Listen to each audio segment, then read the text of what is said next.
Aguilar, and this is Your Call. On today's show, we continue our series on Project 2025 by discussing what it would mean for the economy and this country's growing wealth inequality.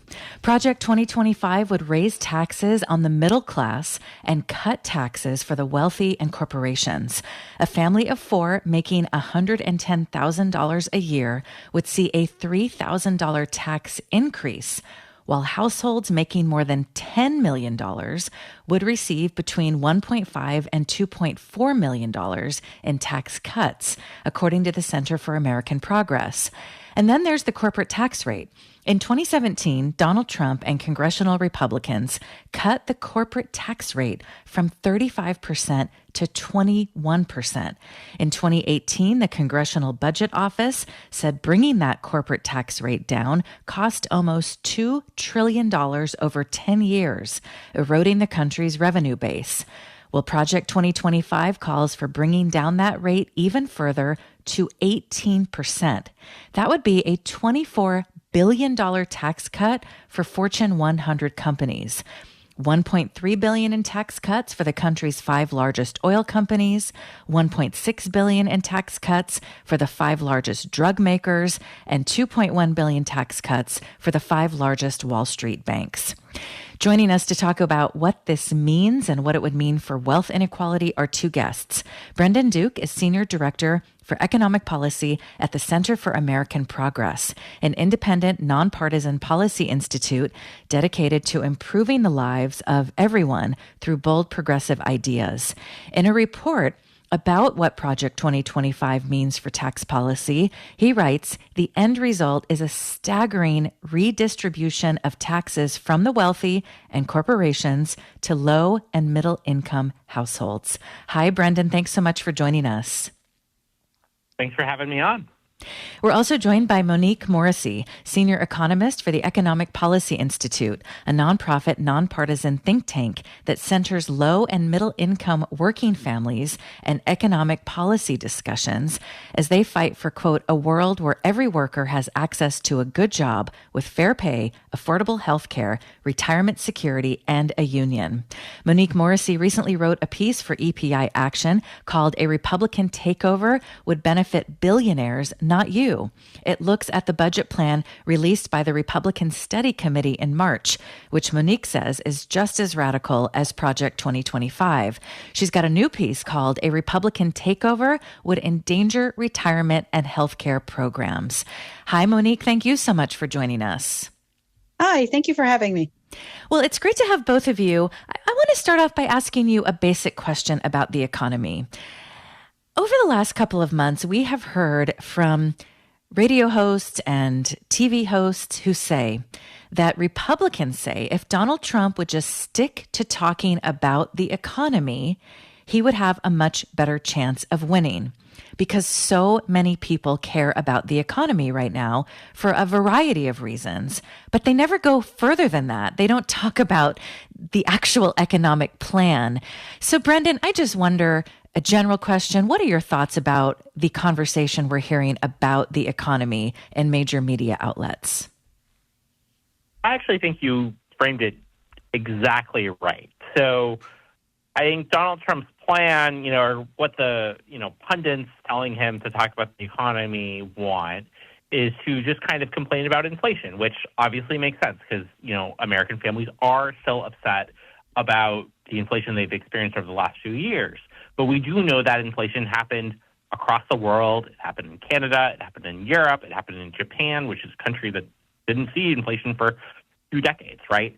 And, I think they want to stick to that, and they don't want to stick to what is proposed, which I think the key thing is there's really 2 parts of what he's proposed, especially on taxes, which is on the one hand, he wants to give giant tax cuts for wealthy people and corporations, as you laid out, tax cuts for the Fortune 100, big oil, big pharma, et cetera. And on the other hand, he wants to pay for it by raising taxes on everyday Americans with these giant taxes on imported goods, which I have calculated would cost a typical family $3,900, almost $4,000 a year, as they buy clothes, as they buy food, as they buy medicine, as they buy gas. And so really, it's the most regressive tax plan I could possibly imagine that truly, shifts income from low and middle income working families to the wealthy. And I think that would not be a very beneficial conversation for them. Monique, what would you add? I completely agree with Brendan. I mean, I would just add that in addition to raising taxes and tariffs on ordinary Americans, it would absolutely gut the programs that ordinary Americans, working Americans count on. So it depends on, now, Trump is very careful to not advertise that he wants to cut Social Security and Medicare, but other Republicans are not so shy. In fact, the House Republicans that I've studied, 80% of them have signed on to a document that would cut $1.5 trillion from Social Security, $4.5 trillion from Medicaid, Children's Health Insurance Program, and Obamacare or ACA, Affordable Care Act, and $1.2 trillion from Medicare over a decade. So we're talking about 20% cuts in sort of social insurance programs or mandatory programs that people rely on, like Social Security and Medicare, and 40% cuts in budget discretionary budget programs, the non-defense discretionary. I don't think that they could actually do that, but you're talking about just slashing government, and these are programs that benefit working Americans, but billionaires don't care about. Well, this is incredible. 80% of House Republicans have signed on to this plan, which would cut $1.5 trillion from Social Security retirement. According to the Social Security Administration, half the population age 65 or older live in households that receive at least 50% of their family income from Social Security benefits. So I just have to ask you again, Monique, because we have spent months hearing from the pundits that Donald Trump is winning on the economy. How do you explain this? Why aren't they drilling down and talking about these issues rather than just this surface poll? I mean, we understand people are really angry about what's going on with the economy. People are struggling right now. But why aren't the media doing a better job of really drilling down?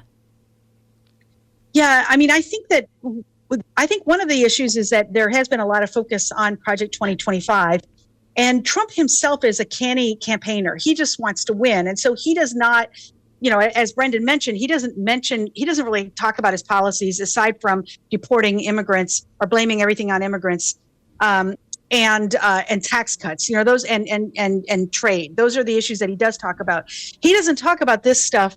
You wonder, well, then people have a tendency to think, well, it's never going to happen. Although the Republicans did come within one vote of getting rid of Obamacare. So I don't think that it's, I think that these things are contingent. It's not really true that we can count on somebody pushing back and that they're not passing. But I think that the issue is a lot of people don't really believe that the Republicans are serious about the plans that they put out. But the flip side of that is, then why are they putting out these unpopular plans? And the reason is that they're unpopular with the average voter, and they're wonky, and they expect the average voter isn't going to read them. But they are very popular with the billionaire donors of the Republican Party. And Trump has been quite blunt about, catering to these people. I mean, he just recently had a meeting with billionaires that included his former education secretary, Betsy DeVos. And meanwhile, the Project 2025 is talking about eliminating the department she used to head, the Department of Education. And yet she quit after October 7th. That was, after the October 6th insurrection. There weren't many days left in her in the administration anyhow. But, she was perturbed by that at least. And why is she back giving him money? And the reason is that I think the Republicans really are serious about the trillions in tax cuts that benefit the wealthy. And they are also very serious about some of these cuts. And they think they can get away with it if they do enough fear mongering about the fact, they like the way the Republicans frame their own cuts to Social Security and Medicare is claiming that they're going to happen anyhow. And then also telling seniors that the seniors are not going to be directly affected. It's just future generations. And this is a playbook the Republicans have been doing for a long time, for decades, actually, sort of separating out current beneficiaries, saying you won't be affected, but we're going to take these trillions out, and sort of counting on people not paying attention. But they are deadly serious. There's no, if there's no reason that they're floating these things if they weren't serious about them, because it's unpopular. It's not like they're doing it, to win popularity contests. Well, and again, just to repeat this, because I have never heard of this House Republican Study Committee, and you found that it represents 80% of House Republicans. So this information just needs to get shared, especially because millions of people rely on these programs. So it would cut 1.5 trillion from Social Security, retirement, and disability benefits, 4.5 trillion from Medicaid, the Children's Health Insurance Program, and the ACA over a decade, 1.2 trillion from Medicare. And like you said, people say this could never happen, but people said the same thing about Roe v. Wade. So thank you for shining a light on that because it's so important. I want to also ask you both a general question about taxes, because again, taxes just doesn't get the attention that it deserves. So we live in a country, I'm looking at the latest numbers of the population of the country. We live in a country of almost 336 million people. This is a massive country. I was just talking to a friend yesterday about how California is the size of 3 countries in Europe. So there's just a lot of, there's so many needs in this country. And people always say roads, firefighting, schools, that kind of thing. Taxes pay for that. And of course, we could have a whole hour discussion on how we would all like our tax dollars to go to different places. So I just want to acknowledge that. But can you talk about how you both think about taxes in this country? Because a lot of politicians, especially on the right, have done a very good job of making people hate taxes. A lot of people don't even know how the tax system works, and the Democrats hardly talk about it. So, Brendan, how do you think about taxes? Yeah, so I think they're necessary to fund the government that we pay for. And when you look at what the federal government does, in some sense, I think the simplest description is it's a health insurance company, that's Medicare and Medicaid. It's an annuity company, it's Social Security, and it has an army. It's got military. Those are kind of 3 of the most basic things, right? And that's what most of our tax dollars go to fund. And when Republicans talk about, cutting, various programs, they just haven't been able to do it. I think, one example of this is, the House. House Republicans, they tried to, massively, cut, the rest of the government in, the discretionary spending process last year. And they couldn't pass those bills out of a Republican House because House Republicans thought the cuts were too large. They just can't find, the money to cut that stuff, right? So I think that, when you look at what we spend money on, certainly, again, as you said, we can, debate some of the priorities. But I think, most of it is broadly popular programs that Americans rely on. Like, for example, Social Security is the country's #1 anti-poverty program. So many seniors would be in poverty if we didn't have it. It's important to fund it. And, Medicare, Medicaid, all that same stuff. And certainly, there's a lot of ways that we can raise taxes to fund that government. I think the easiest stuff to look at is, one, just kind of reverse the cut in the corporate tax rate that Donald Trump did, that they did a giant, cut to corporate taxes, put it on the credit card, and all of a sudden they said we can't afford anything, and now we need to cut a bunch of programs. It makes no sense. And then looking at other stuff, which is that, I think our tax code is relatively progressive, but there's special tax rates for certain types of income that wealthy people earn. So, for example, the top tax rate is about 40% if you earn wages, but if your income comes from investments, it's about half of that, which that just doesn't make any sense. The simplest thing is to just tax them at the same rate, that we should be treating people equally, right? So I think there's a lot of ways that, we can raise the money to pay for these programs that are so critical. And then when you look at what Donald Trump is proposing, he's talking about essentially trying to replace income taxes, which are relatively progressive, with taxes on imported goods, which low and middle income families pay. I think there's a role for tariffs, in trade policy, but he wants to just tax everything, including things like coffee and bananas, things like the United States doesn't make at all, right? And so families are just going to pay for that. So I think there's a lot of ways that we can pay for a government that, does a lot that, actually reduces poverty a lot and makes people better off by, taxing the wealthy, as opposed to, the approach he's kind of laying out, which is just requiring low and middle income families to shoulder more of the burden of funding a government that, takes care of us all. Monique, how do you think and talk about taxes? I agree with everything that Brendan said. I would just as sort of a nifty coincidence or bad coincidence, one of the things that the Republicans in the House, and again, we're talking about the Republican Study Committee, and 80% of House Republicans, including the entire leadership, have signed on to this. So this is not something they can dodge or walk away from like Project 2025, even though I do believe Project 2025 is the Republican agenda, but people can have some deniability there. There's no deniability here about House Republicans. Anyhow, this document, they want to extend the Trump tax cuts that cost $4.6 billion over a decade. $4.6 trillion over a decade. And this, almost all of it went to billionaires. And there were also a lot of tax cuts, as Brennan laid out, for corporations. And that's almost exactly the amount that they want to cut from healthcare programs aside from Medicare. So they want to cut $4.5 trillion for Medicaid, CHIP, and Obamacare, and they want to cut taxes, most of which go to billionaires, by $4.6 trillion. So that's the trade-off right there. I think that illustrates what we're talking about. And the Republican Study Committee also goes on, like if you look at the number of pages devoted to cuts and programs that are tiny, they do it. There's a lot of sort of they'll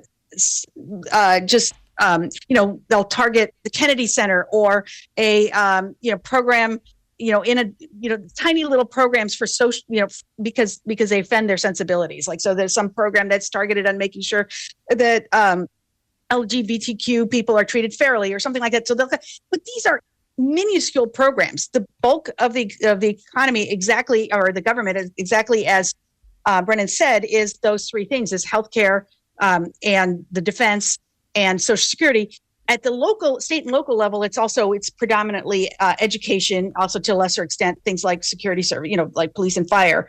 But that's the bulk of who the government is, and those are very popular. So Americans think they don't like government, they think they don't like taxes, but they actually do like all of the above and are willing to pay for them. And in fact, that's the crux of why there have been these, weirdly unpopular proposals to cut Social Security, is that Social Security, there is sort of an action forcing event, which is that in less than a decade, the trust fund is going to be drawn down because the baby boomers retired, and there was trillions of dollars that were saved in the trust fund in order to pay for the boomer retirement.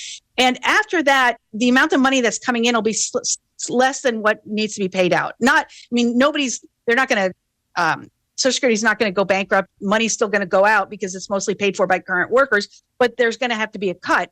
And since that would be hugely unpopular, not to mention catastrophic for many seniors, it's not going to happen. And so what the Republicans want to do is make sure that they cut the benefits rather than raise revenues. And the reason they're so eager, even though it's very unpopular to talk about cutting benefits, is that the most popular way to raise revenues for Social Security is to ensure that high-income people are paying the same share of their earnings on for Social Security contributions as the rest of us. So right now, any earnings that you have above $168,000 are not taxed, and that seems to people unfair, and it's hugely popular to tax that.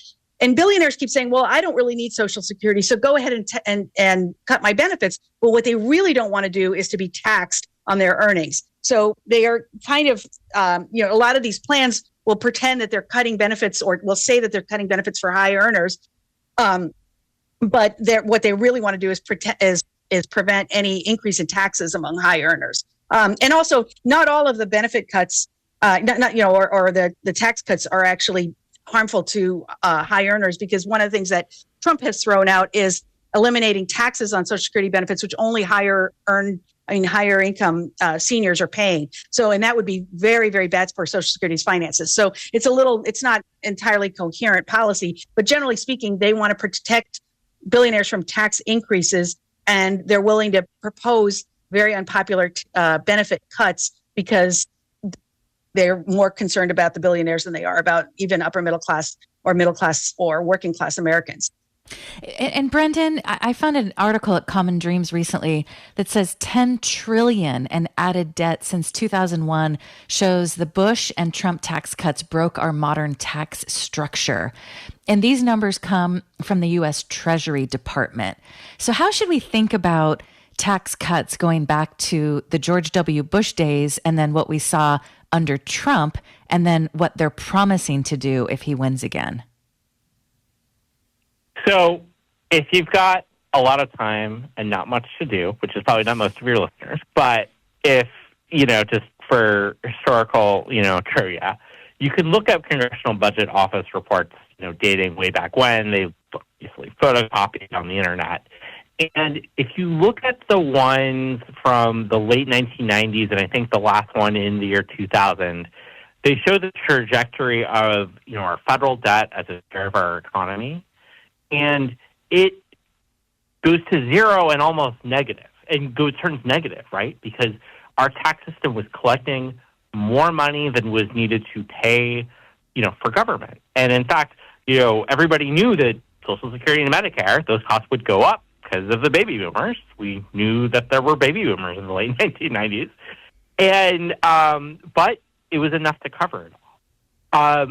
And actually, you look through the reports, and they talk about what the federal government would do with the surplus and how to do it, and all these complicated issues that happens when the federal government is having negative debt. And what happened then is George W. Bush cut taxes a lot, and when those were made permanent in a bipartisan deal that Barack Obama signed, and that locked in a fiscal trajectory where our debt to GDP ratio just kind of grows toward infinity. And again, everybody knew that there were baby boomers, but we nevertheless locked in these tax cuts. And so that difference between having the Bush tax cuts and not having the Bush tax cuts is the difference between a fiscal picture that is sustainable and one that is not.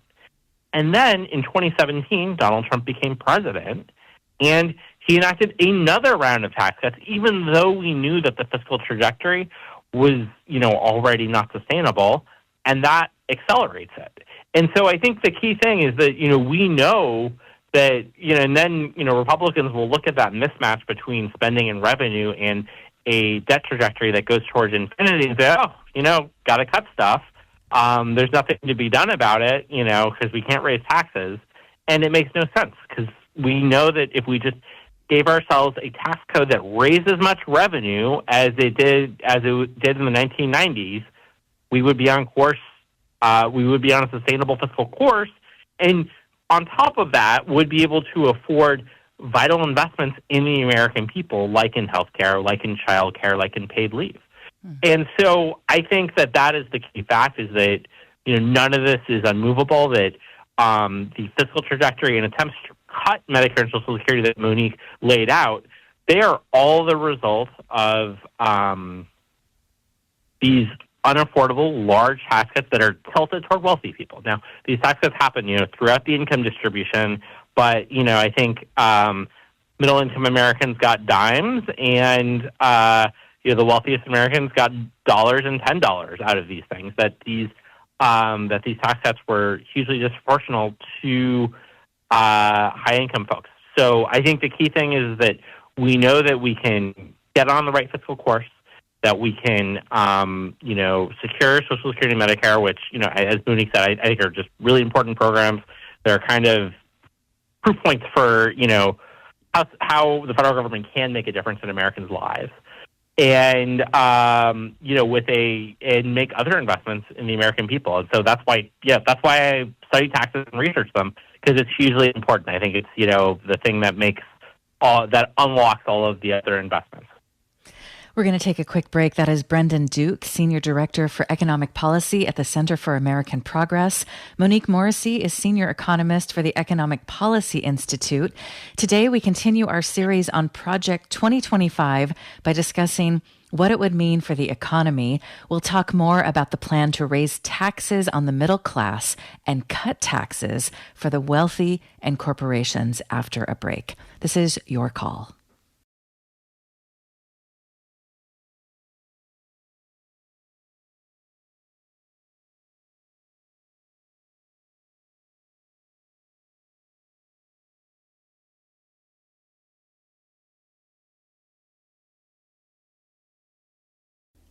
This is Your Call. I'm Rose Aguilar. Coming up tomorrow, we'll talk about what's at stake in the fight for the United States Senate. 34 Senate seats are on the ballot, but only a handful are expected to play a key role in the balance of power. Critical legislation affecting issues like gun control and abortion and key judicial confirmations are on the line. We might even have another U.S. Supreme Court nomination. So there have been a lot of debates across the country. We will play some of the clips, and we'd love to hear from you tomorrow. What Senate races are you watching? 19 days to go to the presidential election. How would you like us to cover the election in these remaining days? We'd love to hear from you. Your call at kalw.org. And if you'd like to join today's conversation about Project 2025's economic plan, but we're also talking about the Republican plan. It is very connected. You can give us a call at 866-798-8255.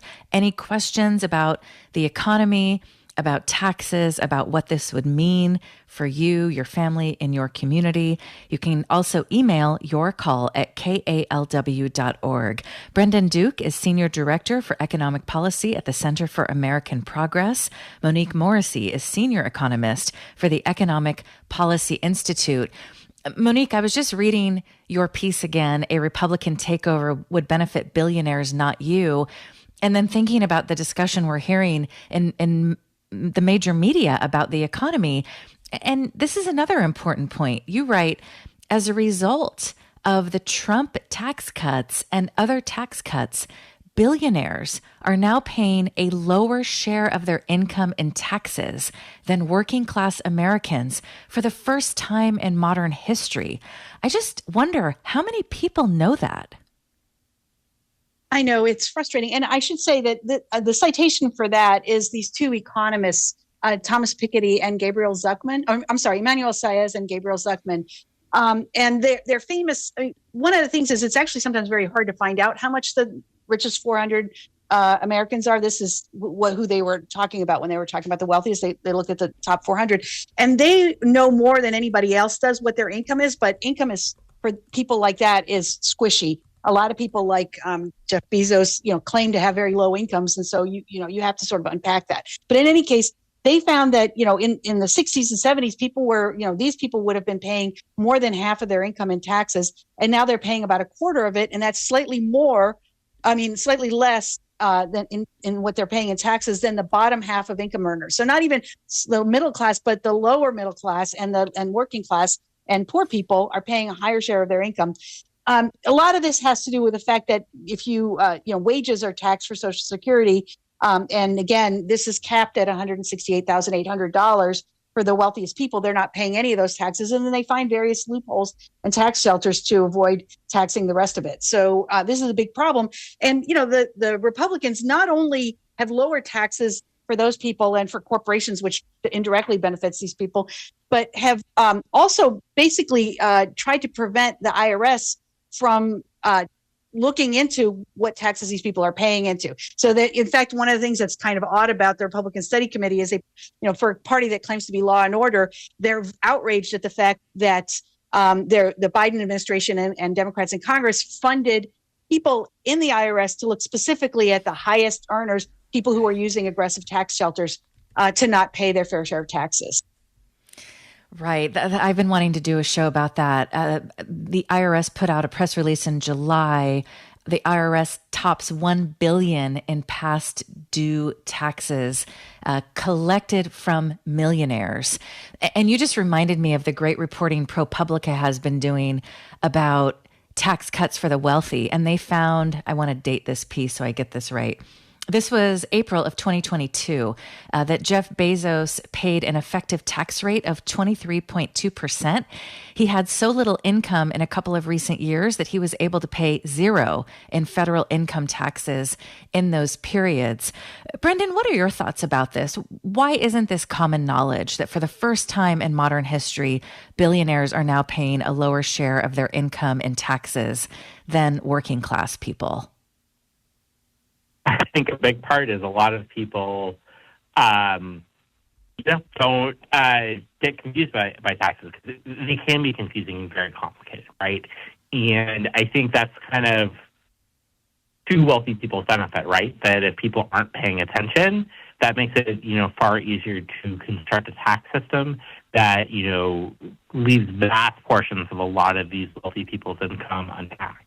I think a really interesting thing is that, President Biden actually laid out a really strong proposal, in my view, to address a lot of this, which was, very targeted at this, which is a minimum tax for billionaires. Really, people worth over $100 million. So, some people in the $100 million to $999 million range, but they call it billionaires, and I think that's fair.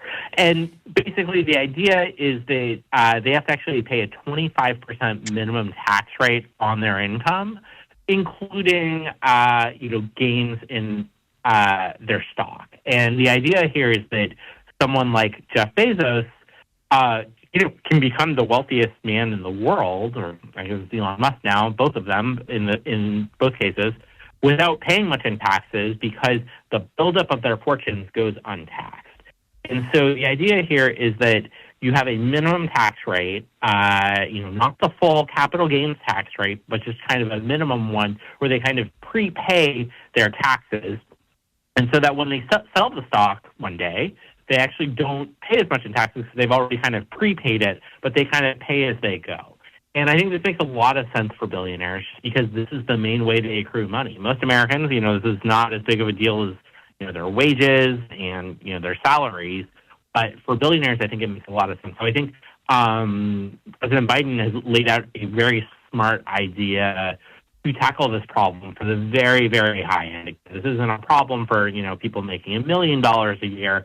This is for, I think I'm going to get the number of zeros right, hopefully, the top 0.001% of families. So there's ways to address this problem. According to Yahoo Finance, Jeff Bezos, because of his investment in Amazon, he makes about $35 million a day. You can't even wrap your head around that, $35 million a day. And we should say, and we're going to do another show about this, but Vice President Kamala Harris has adopted the billionaire minimum tax proposal as part of her presidential campaign. It would require households that make more than $100 million a year to pay 25% of their income in taxes. Do we have any idea, Brendan, how many Americans make more than $100 million a year? I'm trying to remember. It might be something like, so it's not how much they make each year. I'm sorry, their net worth? Yeah, it's their net worth at $100 million. Okay. I think it's something like 16,000, if I'm remembering right, but I might have that. It's a very small number. Again, it's the top 0.001%. So, a really small group of people. So Project 2025 then and the Republican plan would just further these policies of tax cuts for the wealthy and corporations. And Brendan, you all found at the Center for American Progress, just to go into details here, to talk about families. So a family of four making $110,000 a year would see about a $3,000 tax increase? That's right. And then households making more than $10 million would receive between $1.5 and $2.4 million in tax cuts. That's right. What else do we need to know about just those, how this would affect people? Would it affect anyone making less than $110,000 a year? Yeah. So, the easiest way to think about this is we have 7 tax brackets right now, right, that range from 10% to 37%.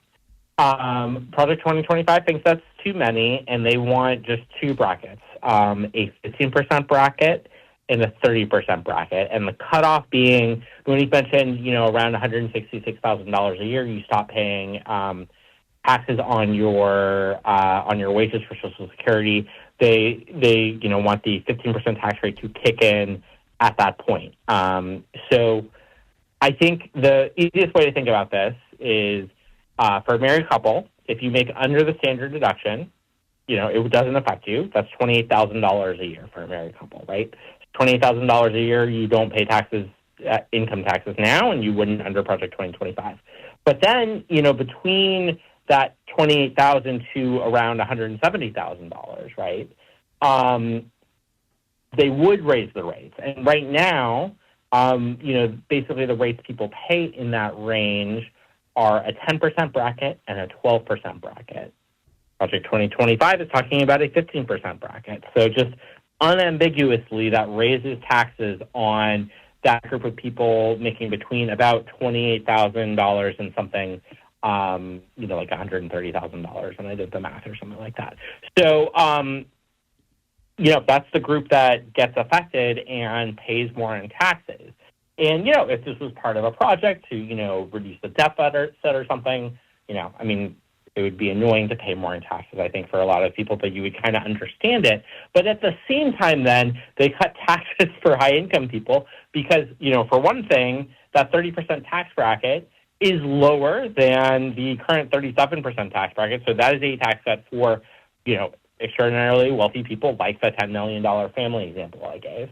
And then on top of that, the key ways that really high-income people make money are, capital gains and dividend income, which is investment income.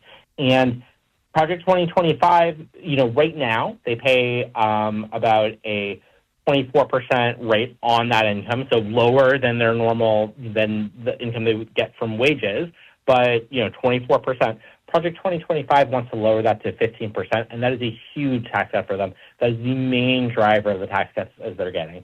So the basic math behind all of this, it's pretty brutal, is the vast majority of Americans would pay more in taxes from these higher tax brackets, where the tax bracket structure would be lower for high-income families. And, as I wrote in the piece, this is the short-term plan. They actually plan to move to a long-term plan, which would exacerbate this income distribution from low and middle-income families to the wealthiest. So again, capital gains and qualified dividends would be taxed at 15%, which you write is exclusively a tax cut for less than 2% of households making more than $500,000 a year. And we have an email from Kevin who writes, I agree tax rates on capital gains should be the same as wages of working people. Another way to correct inequity of the tax system is to eliminate the cap on income subject to Social Security taxes. And this has been proposed by Senator Bernie Sanders. Thank you for that, Kevin. And then to talk about the corporate tax cut, can you remind us, Monique, just how monumental it really was in 2017 when Donald Trump and congressional Republicans cut the corporate tax rate from 35% down to 21%? Well, I think that speaks for itself. And there were also other additional corporate tax cuts, some of which I think the thing that also is worth noting here is that bad as the individual tax cuts were, which were heavily loaded towards high earners, those at least expired after, they automatically sunsetted and they have to be extended. And so a lot of what the Republicans want to do is to continue those tax cuts. Whereas the corporate tax cuts, even though it looks bad on paper, they made them permanent. So that also sort of shows where your priorities are. And again, it's really important to understand that corporate tax cuts are really tax cuts for the wealthy, because disproportionately wealthy people are the ones who own stock or companies directly. So this was, a huge boon, not just to corporations, but to the wealthy people that own them. And again, priorities. These were permanent, not even a pretense that they were going to be extended. Or sunsetted. Brendan, what has been the result of the corporate tax rate going from 35 to 21%? Sure. So, first of all, it's a massive cut, right? It's a very big cut. If it was 35 to 34% or something like that, I think that we wouldn't necessarily expect this.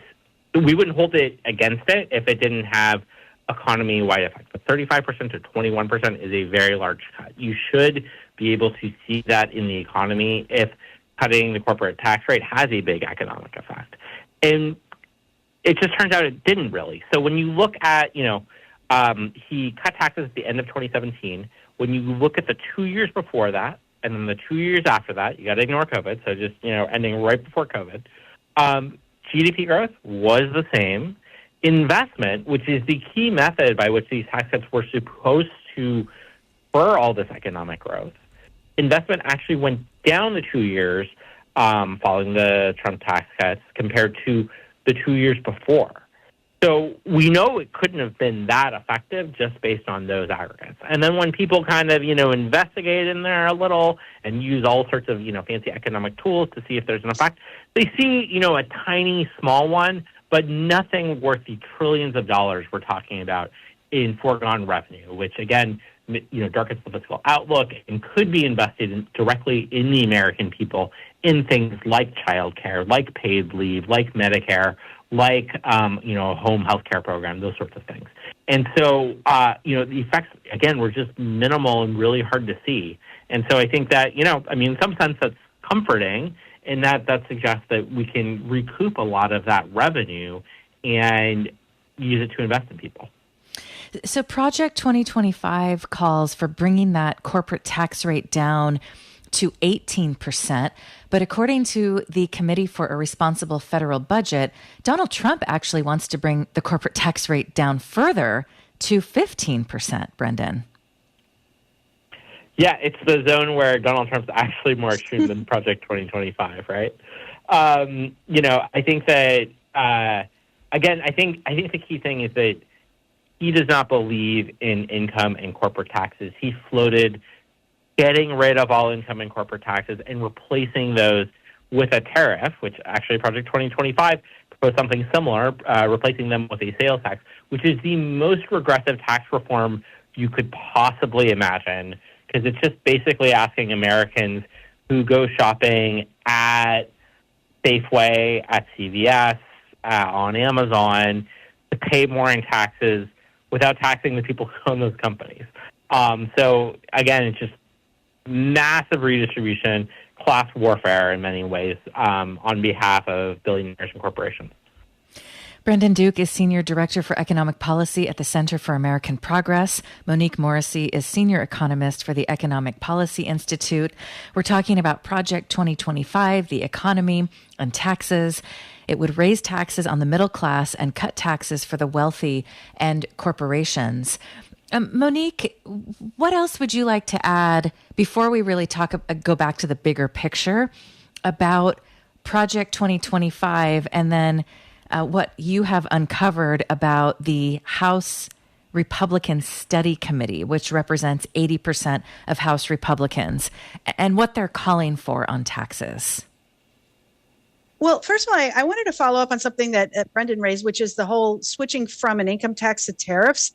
And I think that, the one thing where economists disagree a little bit about is the usefulness of different trade policies, of active trade policies. But I think it's really instructive to contrast, so the Biden administration has also, kept some tariffs and imposed some tariffs on certain goods, but they've been targeted. Whereas what Trump is talking about is replacing income tax with a tariff. And I would say that the first issue of like whether or not targeted tariffs to protect certain key industries or prevent dumping or various things like that, many economists, myself included, would agree with some of those. And I don't think that but that's not what we're talking about. We're talking about relying on tariffs for income. And one thing we know that happened when Trump actually imposed high tariffs during his administration was that it didn't actually protect the industry, U.S. workers. Like people might think, well, who cares? We need to protect workers. What it did was prompt retaliatory tariffs from other countries and hurt exporters to the point where then Trump realized that in particular, he was hurting farm exports and had to throw a lot of money at farmers to make up for that. So one thing I think is really important for people listening to this to remember is that it's not like, aside from the fact that it's average working families that are going to be paying for these tariffs, it doesn't actually protect jobs because inevitably there's going to be retaliation. So it just sort of, I'm not saying that tariffs that are targeted to protect key industries are not valid in some cases, but these kinds of high across the board tariffs, and even in its, very conservative people are opposed to them and will recognize that they're very regressive and that they'll fall heavily on regular people. And also another point that Brendan raised that I think is really important is these are not good for economic growth. So all of these plans, I mean, all kinds of mainstream and centrist and even center-right organizations have, Wall Street firms have said this is actually the Trump tax and tariff policies are going to slow growth. I mean, they're not only going to, bust a huge hole in the budget and make, cause working people to pay way more in taxes, and also indirectly lead to major benefit cuts. But they're actually not even going to do what they claim to do, which is boost investment and boost growth. So that is something that almost all economists, anywhere from the center right to the left, will agree that this is not something. It's not going to cause people to invest. It's not going to cause economic growth. It's not going to trickle down, and there are a lot of reasons for that. But the main thing is that rich people, they tend not to spend. I mean, in terms of a pure stimulus, rich people tend to save more of their money. So the worst stimulus for the economy is giving rich people a tax break. Also, what drives investment is really like prospects for future growth. There's usually plenty of investment money swirling around. We're not really supply constrained. We're demand constrained, usually economy. And so what you want to do is boost demand, grow the economy faster. And what Trump is talking about and what the Republicans are talking about would do the opposite. And the other thing is that this is a little bit of a controversial issue, but one of the worst things that they're talking about, and it would be bad for both the economy and for specifically for Social Security, is deporting 11 million immigrant workers. Now even there's sort of an agreement between the Democrats and the Republicans now that there needs to be border control, but we're talking about people who are already working in the country. And in fact, my organization recently put out a report on the economic effects of immigrant workers, and they are actually, contrary to popular belief, hugely positive. I mean, they can stress local budgets for education. They can do, here and there they cause problems, but overwhelmingly, immigrants have very high labor force participation, and they consume less in government services than they pay in taxes. So they're good for other taxpayers, and they're good for creating other jobs for other people. They grow the economy much more than they consume. And so this is also another thing that would actually tend to, if actually implemented, if they were successful in creating the kind of police state that would be required to deport 11 million people, that would cause the economy to collapse and not just have an effect on those workers, but also on other working families, negative effect. Well, and then just to talk about how hard people work day after day after day with, in many cases, they have really difficult jobs, especially when we're talking about whether it's farm workers, a lot of people using their body to work. I just think about that, Monique, sometimes walking around, going into stores, a restaurant, just to see who's working, who has the tough job. And it's almost always the immigrant. And yet they're talked about in numbers. And so I was thinking about that yesterday. So I just wanted to add that in. Monique, yeah, and the numbers bear you out in terms of injuries. I mean, it's terrible to say, but the injury rates, for example, I mean, they're not all immigrants, but Hispanics are overrepresented in construction, right, and have very, very high injury rates. And what do Republicans want to do about this? They want to cut the Occupational Safety and Health Administration, which is already severely underfunded. So we need to raise labor standards for all workers and not blame the victims. Yes. Thank you. Thank you for saying that. Monique, final thoughts, about a minute left. When you look at what Project 2025 wants to do, the Republican plans, what they've already done with tax cuts, how does that affect income inequality in this country at a time when we've got 140 million poor and low income people in the country, according to the Poor People's Campaign? It would be dramatically bad. And just to give you an example, as a contrary example, the Biden-Harris administration, they did just this one simple thing that they, and with the help of Democrats and some Republicans, is to expand the child tax credit. And that by itself cut childhood poverty rate by half. And this is something that Republicans don't want to expand. So we're talking about not only making the rich much, much richer, but also making the poor much, much poorer, raising their taxes, or poor or just working class. You're raising their taxes and you're dramatically cutting their benefits. Again, you're cutting 20% off the top across the board for all social insurance programs. according to the Republican Study Committee report. And you're also cutting other government programs, the discretionary domestic programs, by 40%. Now, whether or not all these things can pass, probably not. But why are they pushing these unpopular extreme positions unless they are hoping to get at least as much of it done as possible? They're certainly not doing it to get voters because these are deeply unpopular. They're doing it because it's ideological and it's at the behest of their big money donors. Brendan, what would you add? A minute left. Yeah, just that I thought the way you framed it at the beginning, that all these, pundits want Donald Trump to talk about the economy, but what they're really talking about is looking in the rear view mirror and not looking forward. And I think, as Monique and I have described, these policies are just crazy when you think about their effects on, on the vast majority of Americans. And so I think it's really important that people think about these things, over these next few weeks, that, policy makes a real difference in people's lives. And like the child tax credit, as Monique mentioned, that can, be good. And as we've spent most of this hour discussing, it can also be pretty bad. Brendan Duke is Senior Director for Economic Policy at the Center for American Progress. Monique Morrissey is Senior Economist for the Economic Policy Institute. You can find the pieces that they have written about Project 2025 and the Republican plan for the economy at kalw.org. Click News and then Your Call. Brendan and Monique, thank you for your work and thank you for joining us. Thank you so much for doing this and for having me. Thank you. And we hope you can join us tomorrow. We'll talk about what's at stake in the fight for the U.S. Senate. Thanks to Savannah Harriman-Pote for producing today's show. Thanks to Kevin Vance for engineering our show. And Tariq Ansari, thank you so much. And thank you for joining us. I'm Rose Aguilar. It's Your Call.